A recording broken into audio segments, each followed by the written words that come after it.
যুদ্ধ হব চ্যালেঞ্জ কৰিছো ওপেন চ্যালেঞ্জ কৰিছো দম আছে যদি তহঁতি লাগিব আইতাছে তোর বাপে সিংকল চলিয়া তোর এই পেন্সিল বডির লগত কোন ন্যায় যাব যুদ্ধ কৰিবলৈ কচোন যুদ্ধ হব চ্যালেঞ্জ কৰিছো ওপেন চ্যালেঞ্জ কৰিছো তই কি যুদ্ধ কৰিবি তোর গাত দেখোন মাংসই নাই বা কম্পিটিশন দিব আগত যুদ্ধ হব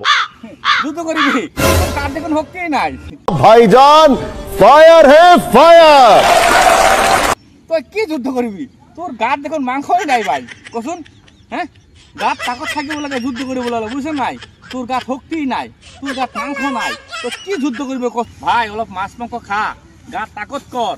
যুদ্ধ কৰিবলৈ তো সময় নাই কাম কৰ কিবা বিজনেস কৰি পিনে খা এনেই অসমত অশান্তি সৃষ্টি নকবি এনেও তোৰ লগত কোনো ন্যায় যুদ্ধ কৰিবলৈ নাযায় অসমবাসী ৰাইজ আমাৰ মিয়া ভাই বন্ধুসকল কোনো যাতে ইহঁতৰ কথাত আপোনালোকে গুৰুত্ব নিদিয়ে ইহঁতে এনেই অসমখন অশান্তি আমাৰ মিয়াৰ এতিয়া যুদ্ধ কৰিবলৈ সময় নাই মিয়াৰ এতিয়া লিখা পঢ়া কৰা সময় বুজিছনে মিয়া এতিয়া নিজৰ সন্তানক লিখা পঢ়া কৰাই শিক্ষাৰে শিক্ষিত কৰিব